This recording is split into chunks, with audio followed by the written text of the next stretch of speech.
Hello प्यारे बच्चों, नमस्कार। कैसे हैं आप सभी? एक बार बता दीजिए कि आवाज़ की क्वालिटी में, वीडियो की क्वालिटी में कोई प्रॉब्लम नहीं है। आप सब कैसे हैं? बिल्कुल स्वस्थ मस्त कैसे हैं बाबू? एक बार आप लोग फटाफट से क्लियर कर दीजिए, क्योंकि आज का जो क्लास है, आज की क्लास में हम लोग क्लास 12 फिजिक्स का जो चैप्टर 8 है, यानी चैप्टर 8 यानी पार्ट 8 का नाम क्या है? विद्युतीय चुंबकीय तरंग। ठीक है, इससे पहले 7 चैप्टर हम लोग का पूरा क्लियर है, जिसमें पूरा थ्योरी पढ़ चुके हैं और पूरा ऑब्जेक्टिव उसका क्लियर हम लोग कर चुके हैं।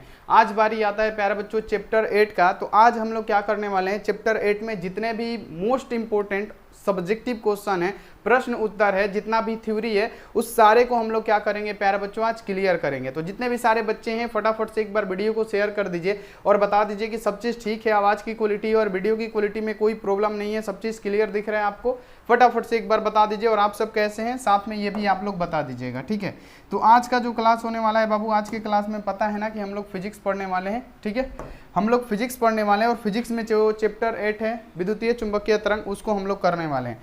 तो यहाँ पे रुक जाइए थोड़ा सा, 1 मिनट। चलिए, बहुत बढ़िया। तो जितने भी सारे बच्चे हैं ना, उम्मीद करेंगे कि आप लोग एक बार वीडियो को शेयर जरूर कीजिएगा। और चैनल पे पहली बार आए हैं तो प्यारे बच्चों, चैनल को आप लोग सब्सक्राइब जरूर करके बेल आइकन को प्रेस करके ऑल पे, और लाइक नहीं किए हैं बाबू फटाफट से लाइक भी कर दीजिएगा। ये आप हमारे मनोबल बढ़ाने के लिए, आप अपना अटेंडेंस बनाने के लिए एक लाइक कर सकते हैं। तो जितने भी सारे बच्चे हैं लाइक नहीं किए हैं, फटाफट से आप लोग एक बार लाइक कर दीजिए, क्योंकि ये करना आपके लिए बहुत ही आवश्यक है। ठीक है, लाइक करने के बाद से व्हाट्सएप ग्रुप में आप लोग ज्वाइन हो सकते हैं। नंबर नोट कीजिए मेरा 9135742024। आप इस पे मैसेज करके फटाफट से क्या हो सकते हैं, व्हाट्सएप ग्रुप में ज्वाइन हो सकते हैं, जो कि आपके लिए बहुत ही ज़्यादा इंपॉर्टेंट, बहुत ही ज़्यादा जरूरी है। तो चलिए प्यारे बच्चों, क्लास को शुरू कर दिया जाए। एक बार यस बोलिए, क्योंकि प्यारे बच्चों विद्युतीय चुंबकीय तरंग का जितना भी थ्योरी है, जितना इसमें सब्जेक्टिव हो सकता है, जितना इंपॉर्टेंट है, और जितना भी इसमें PYQ है, प्रीवियस ईयर क्वेश्चन है, सारे के सारे क्वेश्चन हम लोग देखने वाले हैं। ठीक है, तो आप सब रेडी रहेंगे तो क्लास को शुरू कर दिया जाएगा। ठीक, और देखिए, अगर आप लोग प्यारे बच्चों देख लीजिए, आप बहुत बड़ी गलती कर रहे हैं। अगर आप टॉपर बैच ज्वाइन नहीं किए हैं 499 वाला, जिसमें आपको ऑल सब्जेक्ट का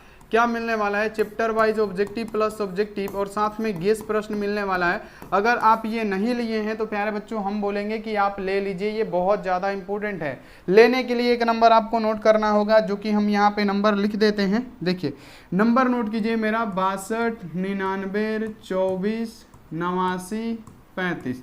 आप इस पे फटाफट से संपर्क करके प्यारे बच्चों जल्दी से जल्दी PDF नोट्स ले लीजिए, ये आपके लिए जरूरी है। तो चलिए प्यारे बच्चों, क्लास को शुरू कर दे। एक बार आप लोग यस बोलिए, सभी बच्चे बोलिए कि यस सर, क्लास को शुरू कर दीजिए। देखिए, अब यहाँ पे हम स्टार्ट कर क्या रहे हैं कि हम स्टार्ट कर रहे हैं विद्युतीय चुंबकीय तरंग। विद्युतीय चुंबकीय तरंग क्या होता है? वैसे तरंग जिसकी मतलब जाने के लिए या चलने के लिए किसी माध्यम की आवश्यकता नहीं पड़ती है। ठीक है, उसे हम लोग विद्युतीय चुंबकीय तरंग भी कहते हैं। लेकिन ये तो सिंपल सा डेफिनेशन हो गया कि वैसे तरंग जिसके संचरण के लिए किसी माध्यम की आवश्यकता नहीं होती है। और प्यारे बच्चों, हालांकि ये निर्वात में क्या होती है, संचलित हो जाती है, वहां पे भी इसको किसी भी माध्यम की आवश्यकता नहीं पड़ती है, जिसे हम लोग विद्युतीय चुंबकीय तरंग कहते हैं। ठीक है, लेकिन हम लोग को यहाँ पे थ्योरी टाइप इसको पूरा डिटेल में पढ़ना है कि विद्युतीय चुंबकीय तरंग होता क्या है। तो यहाँ पे समझे कि विद्युतीय चुंबकीय तरंग क्या होता है। तो जब प्यारे बच्चों विद्युत क्षेत्र और चुंबकीय क्षेत्र के बीच जब कंपन होता है ना, जिस बिंदु पे कंपन होता है, जहां पे वो कंपन होता है, अध्यासित होता है, वहीं पे उत्पन्न होता है क्या प्यारे बच्चों, विद्युतीय चुंबकीय तरंग। ठीक है, तो ये आपको ध्यान में रखना है इतना बात। जैसे प्यारे बच्चों हम एक बात करें, यहाँ पे आप लोग यहाँ पे सभी बच्चे ध्यान दीजिएगा कि विद्युतीय चुंबकीय तरंग क्या होता है। हम आपको समझाने की कोशिश कर रहे हैं पूरा अच्छी तरीके से कि विद्युतीय चुंबकीय तरंग क्या होता है। देखिए, ये हमारा हो गया, मान लीजिए कि वैद्युत क्षेत्र। देख लीजिए, एगो यहाँ पे 3 गो हम ले रहे हैं बाबू, यहाँ पे ध्यान रखिएगा, 3 गो रेखा ले रहे हैं बाबू, यहाँ पे ध्यान रखिएगा ये। ठीक है, अब इसका हम क्या कर देंगे, नाम लिख देंगे। यहाँ पे याद रखिएगा, इसका नाम क्या है, मान लीजिए ये एक्स अक्ष, ये क्या है हमारा वाई है, और ये हमारा क्या है जेड है। और इसमें क्या हो रहा है प्यारे बच्चों, ये विद्युत धारा इस प्रकार से ये हमारी जा रही है। ठीक है, मान लीजिए कि ये विद्युत धारा है। ठीक है, ये क्या है हमारा विद्युत धारा है। प्यारे बच्चों ये क्या है, ये हमारा विद्युत धारा है। ठीक है, और प्यारे बच्चों विद्युत धारा है तो हम क्या कर देते हैं, इसको ई से सूचित कर देते हैं। ठीक है, इससे, है ना। अब यहाँ से भी क्या निकल रहा है, हमारा चुंबकीय क्षेत्र, है ना। यहाँ से भी क्या निकल रहा है, चुंबकीय क्षेत्र निकल रहा है। ठीक है, तो यहाँ पे आपको ध्यान में रखना है कि ये क्या होता है, एक दूसरे के लंबवत होता है। क्या होता है प्यारे बच्चों, ये एक दूसरे के लंबवत होता है। अभी सब समझ में आएगा। ये एक दूसरे के क्या होता है प्यारे बच्चों, लंबवत होता है। ठीक है, ये एक दूसरे के क्या होता है, विद्युतीय क्षेत्र और चुंबकीय क्षेत्र क्या होता है, एक दूसरे के लंबवत होता है। पहले इसको कर दे, क्या होता है, एक दूसरे के लंबवत होता है। अभी नहीं भी समझ में आएगा तो हम हैं समझा देंगे आपको। ठीक है, ये क्या होता है, एक दूसरे के लंबवत होता है। और ये हम किसको कर रहे हैं, मान लीजिए क्या है, हमारा चुंबकीय क्षेत्र है। ठीक है प्यारे बच्चों समझिएगा, ये क्या है, हमारा चुंबकीय क्षेत्र है। ठीक है, तो विद्युतीय चुंबकीय अगर आपसे पूछा जाए ये क्या है, हमारा जेड अक्ष है। ठीक है, आप लोग समझ सकते हैं। तो अगर बोला जाए कि विद्युतीय चुंबकीय तरंग क्या है, तो प्यारे बच्चों विद्युतीय चुंबकीय तरंग क्या होता है, तो विद्युत तरंग तथा चुंबकीय तरंग के परस्पर लंबवत ज्यावक्र दिशा में जिस बिंदु पे ये क्या होता है प्यारे बच्चों, मान लीजिए कि ये इस बिंदु पे क्या हुआ, ये यहाँ पे होना चाहिए, सही से उतना नहीं बना है, जिस बिंदु पे ये क्या होता है प्यारे बच्चों, अध्यारोपित होता है, मिलता है, और वहीं पे क्या होता है, हमारा विद्युतीय चुंबकीय तरंग उत्पन्न हो जाता है। ठीक है, यानी विद्युत क्षेत्र और चुंबकीय क्षेत्र के कंपन से जहां पे वो मतलब जिस पे वो बनता है, जिस बिंदु पे, तो वहीं पे क्या होता है, विद्युतीय चुंबकीय तरंग वहां पे उत्पन्न हो जाता है। तो यहाँ पे डेफिनेशन देखिएगा कि विद्युतीय तरंग तथा चुंबकीय तरंग की परस्पर लंबवत ज्यावक्र दिशा में, ये परस्पर लंबवत क्या है, ये परस्पर लंबवत है ज्यावक्र दिशा में अध्यारोपित होने पे, कहाँ हो रहा है, यहाँ पे अध्यारोपित होने पे जो तरंगे उत्पन्न होती है उसी को हम लोग कहते हैं क्या, विद्युतीय चुंबकीय तरंग। ठीक है, अब प्यारे बच्चों ये जो विद्युतीय चुंबकीय तरंग होता है, इसको किसी भी माध्यम की आवश्यकता नहीं पड़ती है। ये क्या होता है, निर्वात में भी संचरित हो जाता है। निर्वात में कुछ भी नहीं होता है, ना हवा का माध्यम होगा, ना जल का माध्यम होगा, कुछ भी नहीं होगा, फिर भी वहां पे ये संचरित हो जाती है। ठीक है, तो ये आपको ध्यान में रखना है। एक तो ये सिंपल सा डेफिनेशन हो गया, आपको समझा दिए कि विद्युतीय चुंबकीय तरंग आखिर होता क्या है। लेकिन अगर आपसे प्यारे बच्चों ऐसे एग्जाम में पूछ दे कि विद्युतीय चुंबकीय तरंग क्या होता है लिखे, तो आप ऐसे भी लिख सकते हैं कि यहाँ देखिए, वैसे तरंग जिसको किसी माध्यम की आवश्यकता नहीं पड़ती है उसे हम लोग विद्युतीय चुंबकीय तरंग कहते हैं। और जो निर्वात में भी क्या हो जाए प्यारे बच्चों, संचरित हो जाए, एक स्थान से दूसरे स्थान पर चले जाए बिना किसी माध्यम के, उसे ही हम लोग क्या कहते हैं, तो विद्युतीय चुंबकीय तरंग कहते हैं। तो यहाँ पे आप जो मन करे वो लिख सकते हैं, या तो आप प्यारे बच्चों प्रैक्टिकली यहाँ पे ऐसे बना के लिख सकते हैं, या आप लिख सकते हैं कि विद्युतीय चुंबकीय तरंग क्या होता है, तो वैसे तरंग जिससे किसी माध्यम की आवश्यकता नहीं होती, यानी जिसको संचरण के लिए, यानी एक स्थान से दूसरे स्थान में जाने के लिए किसी भी माध्यम की आवश्यकता नहीं पड़ती है, ना हवा, ना पानी, ना कुछ भी, किसी की माध्यम की आवश्यकता नहीं पड़ती है, उसी को हम लोग क्या कहते हैं प्यारे बच्चों, विद्युतीय चुंबकीय तरंग कहते हैं। और ये उत्पन्न कैसे होता है, तो विद्युतीय और चुंबकीय क्षेत्र में, जो विद्युतीय और चुंबकीय क्षेत्र होता है ना, इसके कंपन से ये क्या होता है प्यारे बच्चों, उत्पन्न होता है। ठीक है, तो ये आपको ध्यान में रखना है। ठीक है, क्लियर हो गया, तो यहां तक आपको पूरा क्लियर हो गया होगा कि विद्युतीय चुंबकीय तरंग क्या है। अब प्यारे बच्चों ये क्वेश्चन है, एक पूछा जाता है आपसे कि विद्युतीय चुंबकीय तरंग के गुण लिखे, ये सारे क्वेश्चन है कि विद्युतीय चुंबकीय तरंग क्या है और विद्युतीय चुंबकीय तरंग के गुण लिखे, प्रॉपर्टी लिखे। तो विद्युतीय चुंबकीय तरंग के गुण क्या क्या हो जाएंगे कि ये क्या होगा, निर्वात में भी संचरित होगा।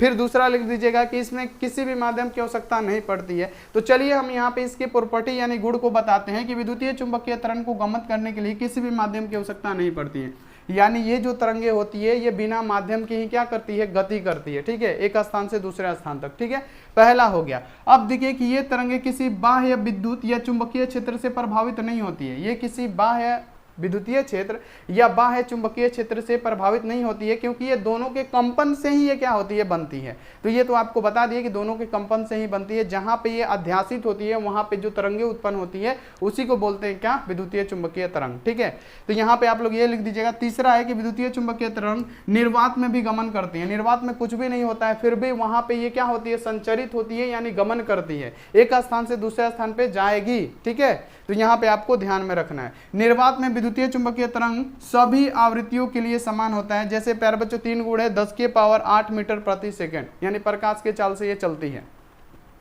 ठीक है, तो ये आपको याद रखना है, कौन, तो विद्युतीय चुंबकीय तरंग, क्योंकि प्रकाश भी क्या है, प्रकाश एक प्रकार का विद्युतीय चुंबकीय तरंग है, वो निर्वात में भी गमन करता है ना, कुछ भी नहीं है फिर भी प्रकाश उसमें जाएगा, है ना। तो ये आपको ध्यान में रखना पड़ेगा। ठीक है, कि निर्वात में प्रकाश की चाल से जो विद्युतीय चुंबकीय तरंग होती है वो गमन करती है, क्योंकि जो हमारा प्रकाश होता है वो भी विद्युतीय चुंबकीय तरंग होता है। ठीक है, और कितने के वेग से गमन करती है, तो 3 गुणे 10⁸ मीटर प्रति सेकंड, यानी 1 सेकंड में 3 गुणे 10⁸ मीटर की दूरी ये मतलब क्या करेगा, तय करेगा। ठीक है, यानी आपसे बोला जाए 1 सेकंड में क्या करेगा प्यारे बच्चों, 1 सेकंड में 3 गुणे 10⁸ मीटर प्रति सेकंड, यानी 1 सेकंड में क्या करेगा 3 × 10⁸ मीटर ये दूरी तय करेगा। कौन? तो विद्युतीय चुंबकीय तरंग। तो ये भी आपको लिख देना है। अब देखिए विद्युतीय चुंबकीय तरंग में विद्युत क्षेत्र एवं चुंबकीय क्षेत्र दोनों समान कला में संचारित होते हैं। देखिए जो भी विद्युतीय चुंबकीय तरंग होते हैं, विद्युतीय क्षेत्र एवं चुंबकीय क्षेत्र दोनों समान कला में क्या होते हैं? संचारित होते हैं। समान कला में देख लीजिए, यहाँ पे आप लोग देख सकते हैं कि समान कला में क्या होता है? ये संचारित होता है। समान कला में क्या होगा? संचारित होगा। ये आपको ध्यान में रखना है, ठीक है। यहाँ देखिए तथा इनकी दिशा तरंग संचरण की दिशा के लंबवत एवं यहाँ देखिए लंबवत होती है। तो यहाँ पे आप लोग लिख सकते हैं ये इसकी प्रॉपर्टी है। तो यहाँ तक आपको पूरा क्लियर हो गया। ये इंग्लिश मीडियम वालों बच्चों के लिए है, तो यहाँ पे आप लोग ध्यान रखिएगा, ठीक है। तो जितने भी सारे इंग्लिश मीडियम वाले बच्चे हैं यहाँ पे नोट कीजिए। इंग्लिश मीडियम वाले बच्चे फटाफट से स्क्रीनशॉट लीजिए। अब यहाँ पे आपको पता चल गया कि विद्युतीय चुंबकीय तरंग क्या है और उसके गुण क्या होते हैं। तो फिर से एक बार रिकेप में चलिए, विद्युतीय चुंबकीय तरंग की बात करें तो विद्युतीय चुंबकीय तरंग यहाँ पे आपको लिखना है कि विद्युतीय चुंबकीय तरंग ऐसा तरंग है जिसको किसी माध्यम की आवश्यकता नहीं पड़ती है, जो निर्वात में भी क्या होती है? संचारित होती है। और प्यारे बच्चों निर्वात में भी ये संचारित होती है, बिना किसी माध्यम के एक स्थान से दूसरे स्थान तक जाती है। गुण की बात करें तो प्यारे बच्चों गुण आप क्या लिख सकते हैं कि विद्युतीय चुंबकीय तरंग को किसी भी माध्यम की आवश्यकता नहीं पड़ती है।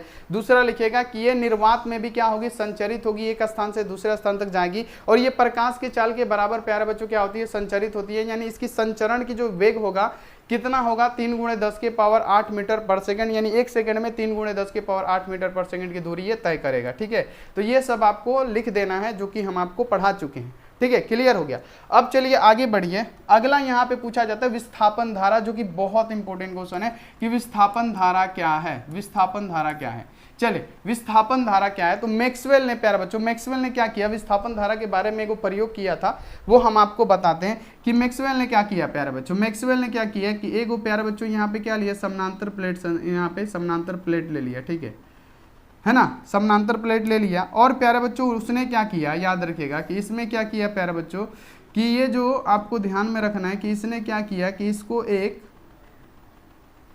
विद्युत, इसमें क्या किया? एगो विद्युत धारा दिया, ठीक है। याद रखना है कि इसमें क्या किया? एगो विद्युत धारा दिया, ठीक है।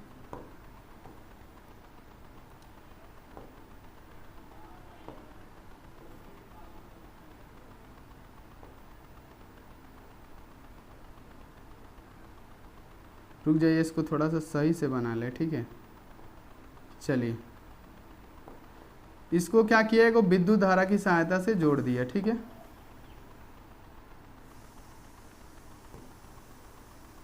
चलिए ठीक है। अब यहाँ पे क्या लगाया उन्होंने? यहाँ पे एगो कुंजी लगा दिया, ठीक है। और यहाँ पे बैटरी से इसको जोड़ दिया, ठीक है। तो प्यारे बच्चों यहाँ पे सभी बच्चे समझिएगा, देखिए कि यहाँ पे विस्थापन धारा क्या होती है, डिस्प्लेसमेंट करंट क्या होता है, ये आप लोग याद रखिएगा कि जब मैक्सवेल ने क्या किया प्यारे बच्चों, एगो समानांतर प्लेट के बीच आवेश दिया है ना। आवेश का मतलब क्या? एगो चार्ज दिया। यहाँ पे क्या दिया? आवेश दिया। तो क्या हुआ? ये दोनों प्लेट क्या हो गए? आवेशित हो गए। यानी एक पे प्लस क्यू आ गया और प्यारे बच्चों मतलब एगो पे प्लस चार्ज आ गया, एगो पे माइनस चार्ज आ गया। जब प्लस माइनस चार्ज आया, जब ये आवेशित हुआ तो प्यारे बच्चों विद्युत फ्लक्स में क्या हुआ? परिवर्तन हुआ। जब ये प्यारे बच्चों इसमें आवेश आया तो ये क्या हुआ? विद्युत फ्लक्स में प्यारे बच्चों क्या हुआ? परिवर्तन हुआ। तो यहाँ पे क्या लिखेंगे? विद्युत यहाँ पे फ्लक्स में क्या हुआ प्यारे बच्चों? परिवर्तन हुआ। क्या हुआ? परिवर्तन। यहाँ पे याद रखिए जब भी किसी हम समानांतर प्लेट में आवेश देते हैं तो प्यारे बच्चों वो प्लेट क्या होता है? आवेशित हो जाता है। और यहाँ पे आवेशित होता है तो इसमें क्या होता है? विद्युतीय फ्लक्स में परिवर्तन होता है, जिसके कारण क्या होता है प्यारे बच्चों? को प्रेरित धारा उत्पन्न होती है। जिसके कारण इसमें क्या होगा? जब इसमें चुंबकीय फ्लक्स प्यारे बच्चों परिवर्तित होगा तो इसमें क्या होगा? प्रेरित धारा उत्पन्न होगी।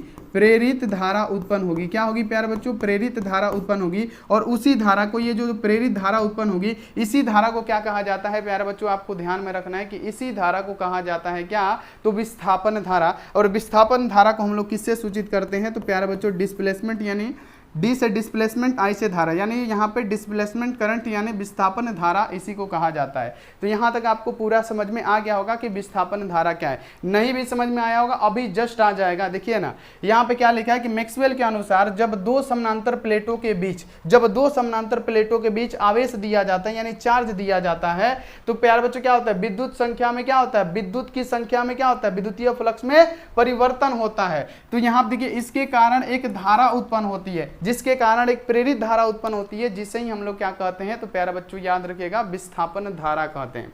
और विस्थापन धारा का फॉर्मूला क्या होता है, विस्थापन धारा को हम आईडी से सूचित करते हैं, और आईडी इक्वल टू क्या होता है, एप्सिलॉन नॉट प्यारे बच्चों क्या होता है, डी फाई बाई यहाँ पे क्या होता है, डी टी होता है। ये आपको ध्यान में रखना है, ठीक है। ये सारे क्वेश्चन आते हैं, आपसे पूछ देगा कि मैक्सवेल के अनुसार प्यारे बच्चों यहाँ आप देखिए समानांतर प्लेट में विस्थापन माने मैक्सवेल के प्रयोग का, अगर पूछ देगा मैक्सवेल के परिपथ के प्रयोग का विस्थापन धारा ज्ञात कीजिए, तो यही है प्यारे बच्चों, यही चीज है विस्थापन धारा।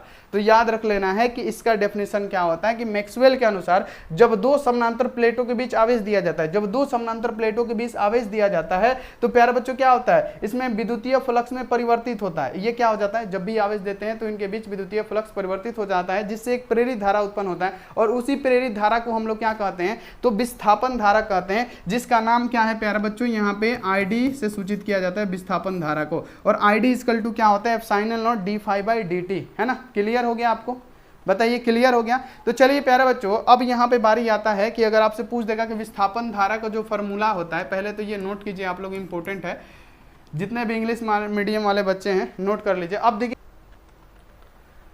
अब चलिए प्यारे बच्चों, पूछा जाता है कि विस्थापन धारा का फॉर्मूला सिद्ध कीजिए, जो कि बहुत इंपॉर्टेंट है, आपके एग्जामों में पूछ सकता है। प्यारे बच्चों मैक्सवेल के पूछ देगा कि मैक्सवेल के अनुसार विस्थापन धारा का फॉर्मूला सिद्ध कीजिए, या मैक्सवेल के अनुसार विस्थापन धारा क्या होता है सिद्ध कीजिए, ये आता है क्वेश्चन। तो प्यारे बच्चों चलिए अब हम सिद्ध करते हैं। जैसे हमने पढ़ाया अभी कि विस्थापन धारा क्या होता है, उसका फॉर्मूला क्या होता है। प्यारे बच्चों विस्थापन धारा का फॉर्मूला हमने क्या बताया, विस्थापन धारा का फॉर्मूला बताया कि आई यानी क्या, डिस्प्लेसमेंट, आई का मतलब current, displacement current equal to क्या होता है, एप्सिलॉन नॉट क्या होता है प्यारे बच्चों, d phi by d t होता है। ये कैसे आता है, यही तो हमको प्रूफ करना है। तो उससे पहले हम लोग को विस्थापन धारा अभी जस्ट समझें, फिर एक बार और समझने की कोशिश कीजिए कि विस्थापन धारा क्या होता है। तो क्या होता है, जब हम समानांतर प्लेटों को क्या करते हैं प्यारे बच्चों, आवेशित करते हैं, यानी चार्ज देते हैं। क्या करते हैं, जब हम इसको आवेशित करते हैं तो ये प्लेट क्या होता है, आवेशित हो जाता है, जिस पे एक पे प्लस चार्ज आ जाता है, एक पे माइनस चार्ज आता है, और प्लेटों के बीच क्या होता है प्यारे बच्चों, विद्युत फ्लक्स क्या होता है कि संख्या में परिवर्तित होने लगता है। प्लेटों के बीच विद्युत फ्लक्स की संख्या में परिवर्तन होने लगता है, जिससे एक प्रेरित धारा उत्पन्न होता है, और उसी प्रेरित धारा को क्या कहते हैं, उसी प्रेरित धारा को हम लोग क्या कहते हैं प्यारे बच्चों, तो हम बोलते हैं विस्थापन धारा। यानी इसमें आपको क्या मिल रहा है कि समानांतर प्लेट, यानी इसका फॉर्मूला सिद्ध करने के लिए हमको क्या करना पड़ेगा, समानांतर प्लेट के बीच की तीव्रता निकालना पड़ेगा, है ना। यानी समानांतर प्लेटों के बीच वैद्युत क्षेत्र की तीव्रता हम निकालेंगे। तो सिंपल लिख रहे हैं प्यारे बच्चों की समानांतर प्लेटों के बीच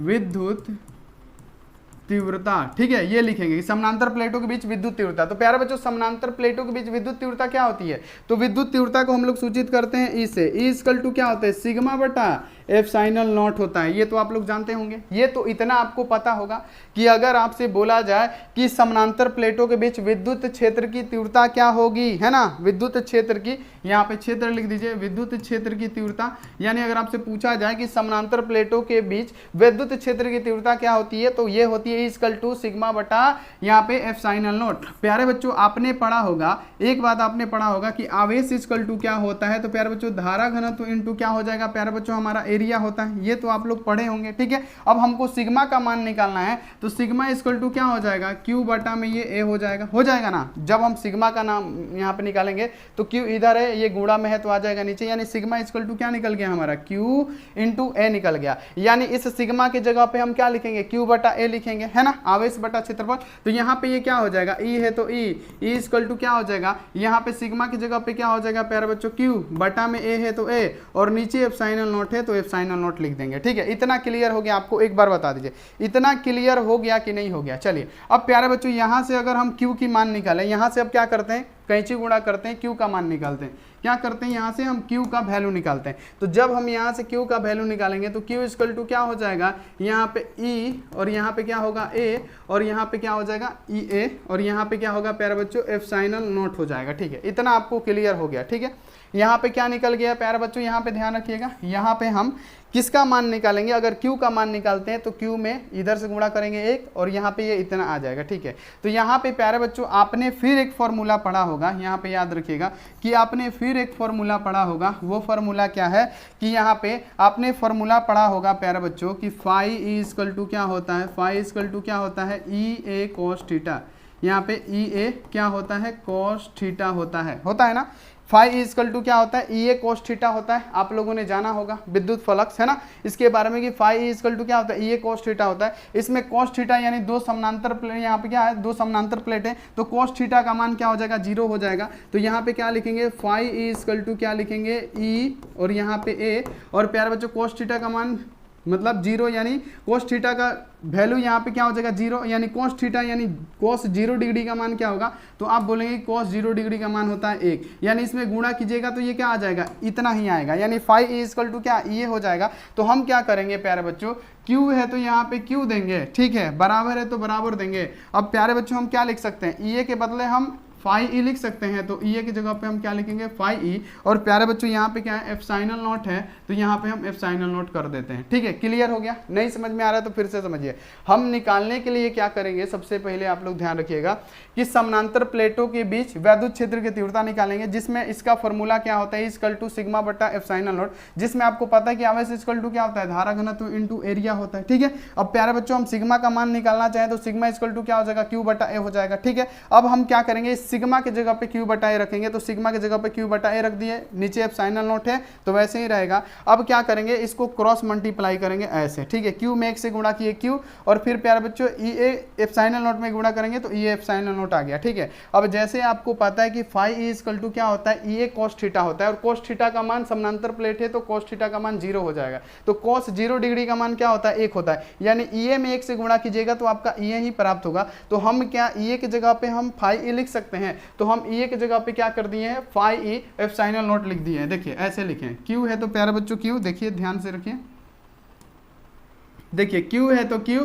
और इक्वल टू है तो इक्वल टू। अब देखिए ई ए के जगह पे क्या लिखेंगे, यहाँ पे देखिए ई ए के जगह पे हम क्या लिखेंगे, तो देखिए ई ए के जगह पे हम फाई ई लिख सकते हैं, तो प्यारे बच्चों यहाँ पे क्या देंगे, फाई ई, और यहाँ पे क्या हो जाएगा प्यारे बच्चों, एप्सिलॉन नॉट है तो एप्सिलॉन नॉट। अब क्या करेंगे, अब हम दोनों के सापेक्ष क्या करेंगे प्यारे बच्चों, अवकलज करेंगे। ठीक है, यानी डिफ्रेंसिएशन करेंगे। यहाँ पे टी के सापेक्ष लिखेंगे क्या, टी के सापेक्ष डिफ्रेंसिएशन करने पे टी के सापेक्ष लिखेंगे क्या, टी के सापेक्ष क्या करेंगे प्यारे बच्चों, डिफ्रेंसिएशन करेंगे। तो जब टी के सापेक्ष डिफ्रेंसिएशन करेंगे तो क्या हो जाएगा प्यारे बच्चों, D Q by d T हो जाएगा नीचे, क्योंकि टी के सापेक्ष कर रहे हैं, बराबर है तो प्यारे बच्चों बराबर, और फाई इक्वल टू क्या हो जाएगा, यानी डी फाई यहाँ पे क्या हो जाएगा, डी बाई डी टी, और यहाँ पे किसका करेंगे, तो फाई ई है तो हम लिख देते हैं फाई ई, और यहाँ पे एप्सिलॉन नॉट है तो एप्सिलॉन नॉट लिख देते हैं। अब देखिए प्यारे बच्चों, अब यहाँ पे आप लोग समझिए कि Q बटा टी यानी क्या, आवेश के प्रवाह के दर, यानी समय को हम लोग क्या कहते हैं, धारा कहते हैं।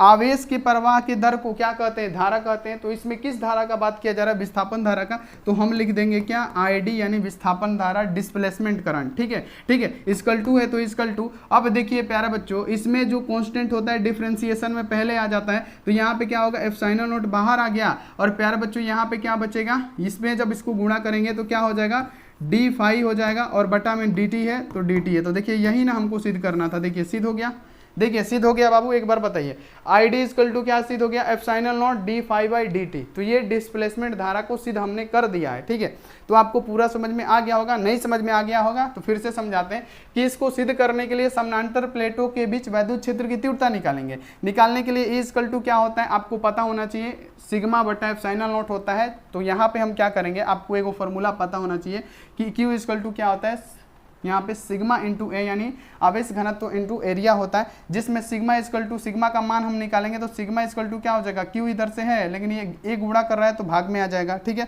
अब हम यहाँ पे क्या करेंगे, इसमें मान रख देंगे Q बटा ए, अब पहले से एप्सिलॉन नॉट है तो एप्सिलॉन नॉट। अब देखिए जब इसको हम तिरछा तिरछी गुणा करा के Q का मान निकालेंगे प्यारे बच्चों, तो यहाँ पे ई ए, यहाँ पे एप्सिलॉन नॉट आ रहा है, तो जहाँ पे आपको पता होना चाहिए कि फाई इक्वल टू क्या होता है, ई ए कॉस थीटा होता है। ठीक है, जिसमें प्यारे बच्चों कॉस थीटा समानांतर प्लेट है तो 0 डिग्री होगा, यानी कॉस 0 डिग्री का मान 1 होगा, तो ई ए में 1 से गुणा कीजिएगा, यहीं आएगा। तो हम ई ए की जगह पे क्या लिखे हैं प्यारे बच्चों, इस ई ए की जगह पे हम फाई ई यहाँ पे रख दिए हैं और टी के सापेक्ष डिफरेंशिएशन किए हैं, तो प्यारे बच्चों हमारा यहाँ पे ये निकल के आ गया है। तो ठीक है, समझ में आ गया। तो ये फॉर्मूला आपका प्रूफ होता है। ठीक है, चलिए अब देखिए कि विद्युतीय चुंबकीय स्पेक्ट्रम क्या है। देखिए विद्युतीय चुंबकीय स्पेक्ट्रम की बात किया जाए कि विद्युतीय चुंबकीय स्पेक्ट्रम क्या होता है, तो देखिए विद्युतीय चुंबकीय तरंग निर्वात में प्रकाश की चाल से चलती है। निर्वात प्यारे बच्चों, निर्वात में प्रकाश की चाल 3 × 10⁸ मीटर प्रति सेकंड। ठीक है, ये होता है, इसी की चाल से ये चलती है। तरंग प्रकाश तरंग होती है, इनमें प्रकाश की भांति अपवर्तन, परिवर्तन एवं व्यतिकरण आदि के गुण पाए जाते हैं। एकदम जितने भी विद्युतीय चुंबकीय तरंग होंगे ना, एकदम प्रकाश की चाल से चलेगी भी और प्रकाश की तरह ही अपवर्तन, परिवर्तन के और व्यतिकरण के गुण भी पाए जाएंगे। ये आप लोग याद रखिएगा। यहाँ देखिए तरंग दैर्ध्य के, यहाँ आप देखिए परिसर के आधार पर इन तरंगों को एक क्रम में रखा जाता है, जिसे विद्युतीय चुंबकीय स्पेक्ट्रम कहा जाता है। ठीक है, तो विद्युतीय चुंबकीय स्पेक्ट्रम आपको पता लग गया ये क्या होता है।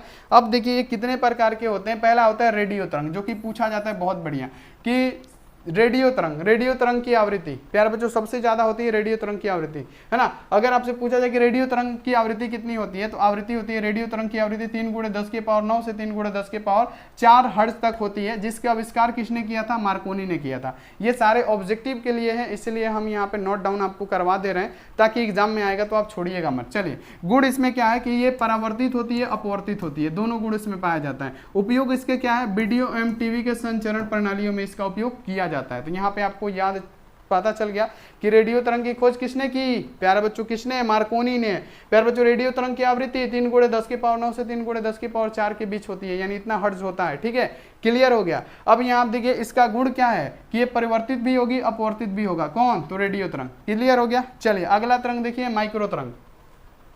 प्यारे बच्चों माइक्रो तरंग की खोज किसने की थी, हर्ट्ज ने की थी। ठीक है, याद रखिएगा माइक्रो तरंग की जो खोज पूछा जाए यानी आविष्कार किसने किया, हर्ट्ज ने किया। और माइक्रो तरंग की जो रेडियो आवृत्ति तरंग होती है प्यारे बच्चों, ये कितनी होती है, 3 × 10⁻11 से 3 × 10⁹ के बीच होती है। ये आपको ध्यान में रखना है। चलिए अब देखिए इसके गुण क्या है कि इसमें परावर्तन वह ध्रुवण का गुण पाया जाता है। ये क्या होता है, परिवर्तन होगा लेकिन अपवर्तन नहीं होगा, लेकिन ध्रुवण का गुण इसमें पाया जाएगा। उपयोग में क्या होगा, रडार, माइक्रोवेव, ओवन तथा अधिक दूरी के संचरण में इसका प्रयोग किया जाता है। तो ये भी आप लोग लिख दीजिएगा। अब देखिए कि अवरक्त किरण, यहाँ आप देखिए अवरक्त किरण की खोज किसने किया था, तो हर्सेल ने किया था। लिखा होगा देखिए हर्सेल। यहाँ देखिए अवरक्त किरण की खोज किसने किया, तो हर्सेल ने किया। ठीक है, और अवरक्त किरण की आवृत्ति की बात किया जाए तो 4 × 10⁻14 से प्यारे बच्चों क्या होगा, 6 × 10⁻10 तक होता है, हर्ट्ज तक। ठीक है, तो ये आपको याद रखना है। अब गुण क्या होता है कि यहाँ आप देखिए बोलोमीटर पर परिवर्तन या अपवर्तन तथा विवर्तन में। ठीक है, तो यहाँ पे ये इतना नहीं पूछा जाता है, लेकिन हम आपको एडवांस में ये बता रहे हैं, आप समझ लीजिए। ठीक है, उपयोग की बात करें तो यहाँ आप देखिए पौधाशाला में एवं पौधे को गर्म रखने में इसका प्रयोग किया जाता है। चलिए अगला देखिए कि दृश्य विकिरण। देखिए दृश्य विकिरण क्या होता है, इसकी आवृत्ति की बात करें प्यारे बच्चों तो ये होता है 8 × 10⁻14 से 4 × 10⁻14 हर्ट्ज के बीच ये होता है। ठीक है, इसकी आवृत्ति होती है। इसके आविष्कारक कौन है, न्यूटन। दृश्य विकिरण की खोज के न्यूटन। प्यारे बच्चों याद रखना है। गुण क्या है कि परिवर्तन, अपवर्तन, विवर्तन, ध्रुवण, व्यतिकरण, ये सब गुण इसमें पाया जाएगा। ठीक है, प्रकाश की तरह। उपयोग क्या है कि अणुओं की संख्या का अध्ययन करना। क्या प्यारे बच्चों, किसका, अणुओं की संख्या का, संरचना का यानी अध्ययन करने के लिए दृश्य विकिरण का उपयोग किया जाता है। ये भी हो गया। अब चलिए पाराबैंगनी विकिरण। पाराबैंगनी विकिरण थोड़ा इंपॉर्टेंट है, ध्यान रखिएगा कि पाराबैंगनी विकिरण क्या है। तो इसकी प्यारे बच्चों आवृत्ति की बात करें 3 × 10⁻16 से 8 × 10⁻14 प्यारे बच्चों 14 के बीच होती है। ठीक है, अब देखिए आविष्कार की बात करें प्यारे बच्चों तो रिटर ने इसका आविष्कार किया था। गुण की बात करें तो गामा किरण के तथा यहाँ देखिए गामा किरणों के तथा प्रकाश विद्युत प्रभाव के गुण इसमें होते हैं। उपयोग की बात करें तो अदृश्य लिखावट में, नकली दस्तावेज में, यहाँ आप देखिए फिंगर प्रिंटिंग में इसका प्रयोग किया जाता है पाराबैंगनी किरणों का। ठीक है, यहाँ पे आपको याद कर लेना। अब देखिए कि एक्स किरण की बात करें, बहुत इंपॉर्टेंट है। एक्स किरण की बात किया जाए प्यारे बच्चों तो इसकी आवृत्ति 3 × 10⁻19 होती है। ठीक है, हर्ट्ज तक होती है। जिसका आविष्कारक कौन है, तो रोजेन है। और प्यारे बच्चों इसका उपयोग की बात किया जाए तो यहाँ आप देखिए आयनीकरण क्षमता, गामा किरणों के गुण आदि में पाए जाते हैं। उपयोग की बात करें तो रंगों में, निवारण में इसका, चिकित्सा विज्ञान में, सब में इसका प्रयोग होता है। अब ये इंपॉर्टेंट है गामा किरण। ठीक है, ये गामा किरण आप लोग याद रखिएगा, गामा किरण। ठीक है, कि गामा किरण क्या होता है कि रेडियो तरंगों की आवृत्ति यानी गामा किरण की रेडियो तरंग की आवृत्ति 3 × 10⁻22 से 3 × 10⁻18 के बीच में होती है। ठीक है, अब देखिए आविष्कारक कौन है तो प्यारे बच्चों क्यूरी है, या प्यारे बच्चे बेकेरल है, ये भी आप लिख सकते हैं। गुण की बात करें विवर्तन होगा, आयनीकरण होगा, प्रदीप्त होगा, ये सब इसका गुण है। उपयोग की बात करें तो परमाणु के नाभिक की संरचना में, कैंसर के इलाज में गामा किरण का प्रयोग होता है। तो ये एडवांस में पढ़ाए हैं आपको, जो कि आपको ध्यान में रखना है थोड़ा बहुत, ठीक है, क्योंकि इससे ऑब्जेक्टिव पूछा जाता है, तो ये आप लोग ध्यान में रखिएगा। अब चलिए फिर आते हैं हम लोग मेन टॉपिक पे। ये क्वेश्चन जो है आपके एग्जामों में आता है कि पाराबैंगनी विकिरण के 2 मुख्य गुण या उपयोगों को लिखे, ठीक है। 2 गुण लिखना है और 2 उपयोग लिखना है, किसका? तो आपको लिखना है क्या? पाराबैंगनी विकिरण के। यानी ये सब प्रश्न उत्तर है जो आपके एग्जामों में आता है, प्रश्न उत्तर है प्यारे बच्चों, जो एग्जामों में आता है कि पाराबैंगनी विकिरण के 2 गुण एवं 2 उपयोगों को लिखें। तो इसके 2 गुण और 2 उपयोग कौन कौन से हैं? पहला गुण देख लेते हैं कि ये किरणें कांच द्वारा क्या होती है? अवशोषित हो जाती है, यानी ये शीशे के द्वारा, कांच के द्वारा अवशोषित हो जाएगी। कौन? तो याद रखिएगा कौन? पाराबैंगनी किरण। वायुमंडल में, यहाँ पर देखिए, वायुमंडल के अणुओं परमाणुओं को आयनीकृत कर देती है, जिसके कारण आयन मंडल क्या होता है? निर्माण होता है, ठीक है। तो ये पाराबैंगनी किरणें क्या करती है प्यारे बच्चों? यहाँ पे स्ट्रेटोस्फीयर में पाई जाती है, ठीक है, जो प्यारे बच्चों क्या करती है? हमें सुरक्षा भी प्रदान देती है, ठीक है। तो ये आपको याद रखना है। पाराबैंगनी किरणों को ये पाराबैंगनी जो किरणें होती है ना, इनको छानने का काम नहीं, ये खतरनाक किरण होता है। ये पाराबैंगनी किरण होते हैं बहुत खतरनाक होता है, ये इससे कैंसर भी हो सकता है, ठीक है। और इसको छानने का काम कौन करता है? तो ओजोन परत काम करता है, ठीक है। अब देखिए क्वेश्चन की बात करें कि अब इसके गुण की बात करें, उपयोग की बात करें। पहले गुण देख लेते हैं कि यह किरण कांच द्वारा अवशोषित हो जाती है, वायुमंडल के अणुओं परमाणुओं की आयनीकृत कर देता है, जिसके कारण आयन मंडल का निर्माण होता है, ठीक है। अब उपयोग की बात करें तो अदृश्य लिखावट एवं कीमती पत्थरों की पहचान हेतु इसका उपयोग किया जाता है। इसका उपयोग पूछा जाए कि इसका उपयोग किसमें? अदृश्य लिखावट, है ना। और दूसरा क्या? कीमती पत्थरों की पहचान में, यानी प्यारे बच्चों इसका प्रयोग किया जाता है, क्योंकि वो आर पार दिखने लगता है, ठीक है। दूसरा पदार्थ के संरक्षण में इसका प्रयोग किया जाता है, ठीक है। पदार्थों के संरक्षण में इसका प्रयोग होता है। तो ये इंग्लिश मीडियम वाला बच्चों के लिए फटाफट से आप लोग स्क्रीनशॉट ले लीजिए।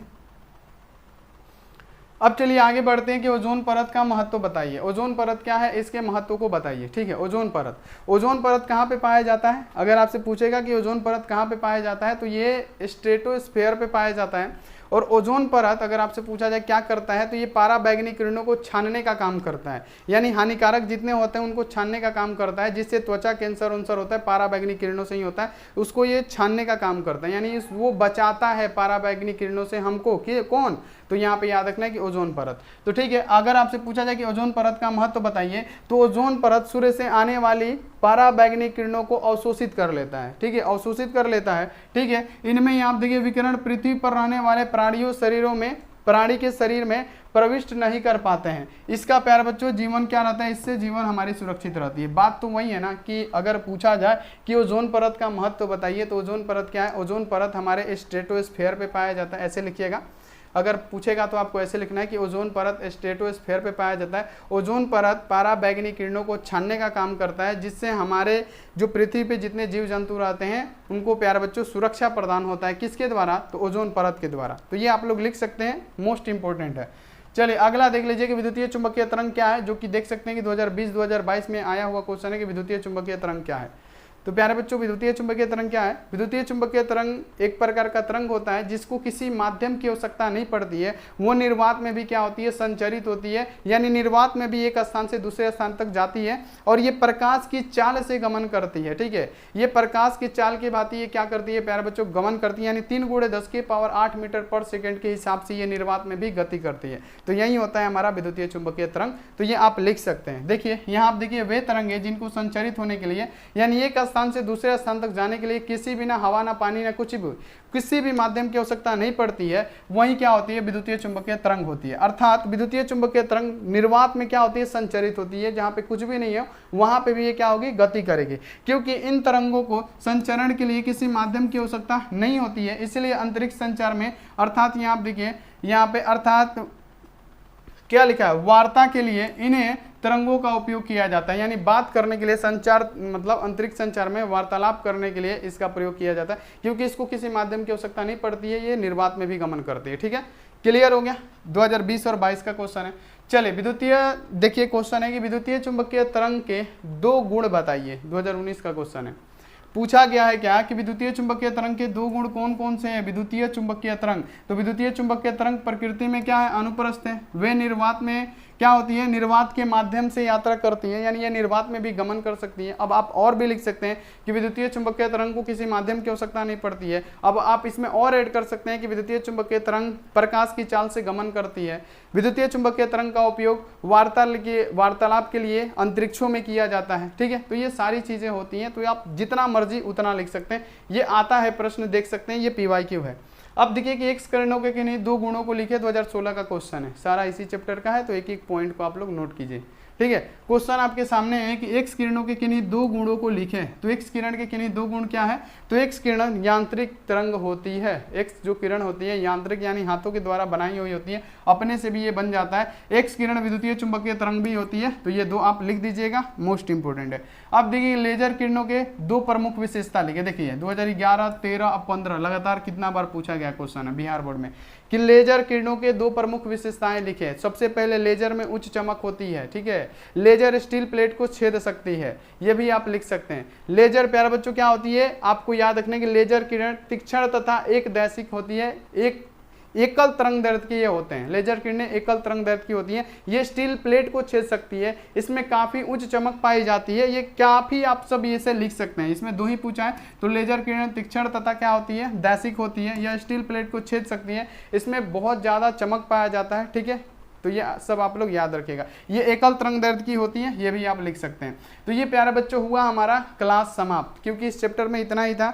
बाकी जो भी इंपॉर्टेंट था वो आपका हो गया, बाकी इसका सब्जेक्टिव और भी होगा, उसमें क्लियर हो जाएगा। ठीक है, तो प्यारे बच्चों आप लोग बताइए क्लास कैसा लगा। और देखिए 499 वाला कोर्स अगर आप नहीं लिए हैं तो फटाफट से ले लीजिए प्यारे बच्चों, जिसमें आपको ऑल सब्जेक्ट का क्या मिलने वाला है, chapter wise objective plus subjective मिलेगा। तो जितने भी सारे बच्चे नहीं लिए हैं ले लीजिए। लेने के लिए प्यारे बच्चों नंबर नोट कीजिए, यहाँ पे सामने आपको दिख रहा होगा 629924 आप इस पर संपर्क करके फटाफट से ले लीजिए। और प्यारे बच्चों वीडियो को लाइक और चैनल को सब्सक्राइब कीजिए। मिलते हैं ऐसी अगली क्लास में, तब तक आप अपना ध्यान रखिए, मन लगा के पढ़ाई कीजिए। Take care and bye.